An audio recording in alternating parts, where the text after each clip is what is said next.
আসসালামু আলাইকুম, কেমন আছেন সবাই? আশা করি সবাই ভালো আছেন। Welcome back to my channel easy cooking by Zakia. আজকে আপনাদের সাথে একটি ভিন্ন ধরনের হালুয়ার রেসিপি শেয়ার করব।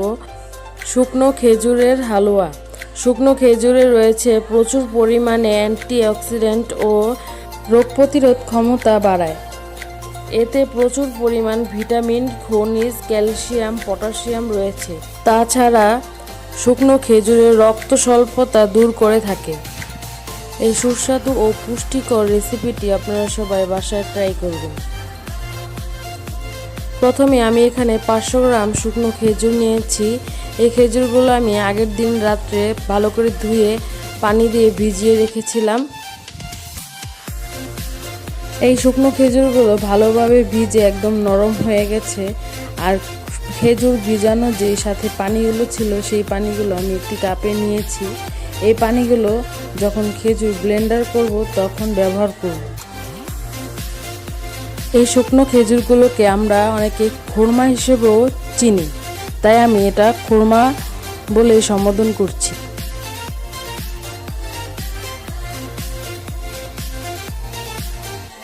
খুরমা থেকে আমরা বীজগুলো ছাড়িয়ে নেব।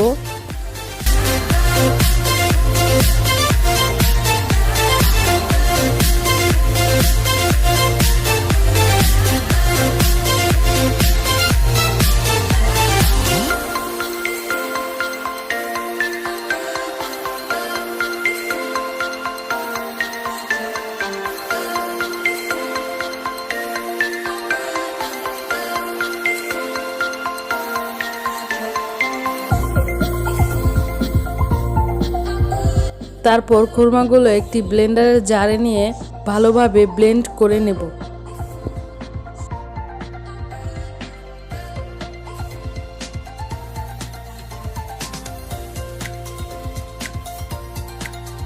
দেখতেই পাচ্ছেন খুরমাগুলো অনেক মিহিভাবে ব্লেন্ড করা হয়ে গেছে। এখন আমরা রান্নার প্রসেসিংয়ে চলে যাব। প্যানে প্রথমে 3 টেবিল চামচ তেল ও 3 টেবিল চামচ ঘি দিয়ে দিচ্ছি। এই রেসিপিতে ঘিয়ের পরিমাণ একটু বেশি ব্যবহার করা হচ্ছে। আর এই ঘিটা আমি ঘরে তৈরি করেছি। ঘিয়ের রেসিপি পেতে আমার চ্যানেলে ভিজিট করুন। আপনাদের সুবিধার্থে এই ঘিয়ের রেসিপিটি আমি এই ভিডিওর ডেসক্রিপশন বক্সে লিংক দিয়ে দিচ্ছি, আপনারা দেখে নেবেন। তারপর প্যানে আমি তেজপাতা, দারচিনি আর এলাচ দিয়ে দিচ্ছি। মশলাটা হালকা ভেজে নেব, এতে করে মশলার স্মেলটা ভালোভাবে হালুয়াতে আসবে। এ পর্যায়ে ব্লেন্ডার করে রাখা খুরমার মিশ্রণগুলো প্যানে দিয়ে দেব।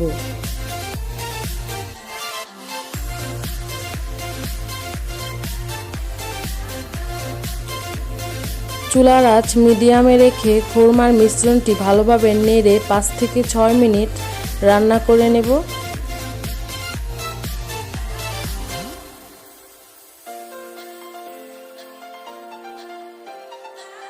তারপর 5-6 মিনিট পর এখানে আধা কাপ চিনি অ্যাড করব।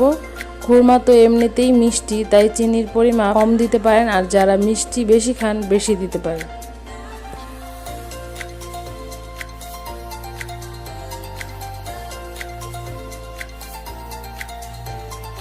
তারপর চিনি দেওয়ার পর চিনি থেকে যে পানিটা বের হয়েছে এই পানি শুকানোর আগ পর্যন্ত ভালোভাবে নেড়ে রান্না করে নেব।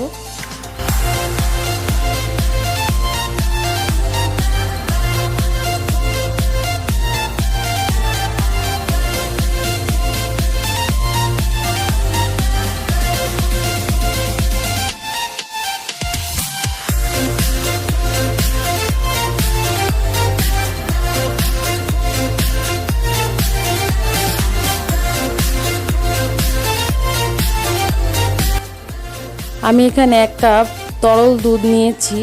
এই তরল দুধের সাথে 2 টেবিল চামচ গুঁড়া দুধ মিক্সড করে একটি মিশ্রণ তৈরি করব।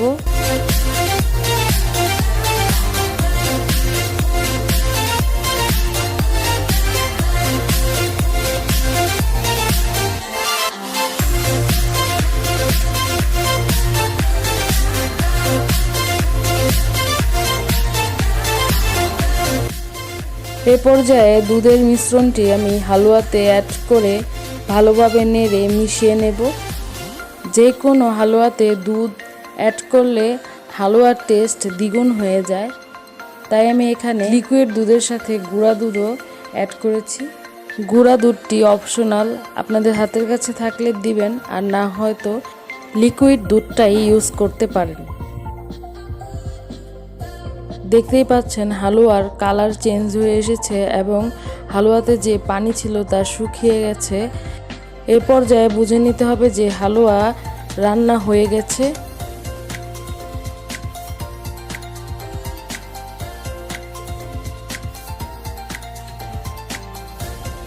হালুয়া চুলা থেকে নামিয়ে ঠান্ডা করে এতে পেস্তা বাদাম, কাঠবাদাম কুচি দিয়ে পরিবেশন করে নেব মজাদার শুকনো খেজুর বা খুরমার হালুয়া।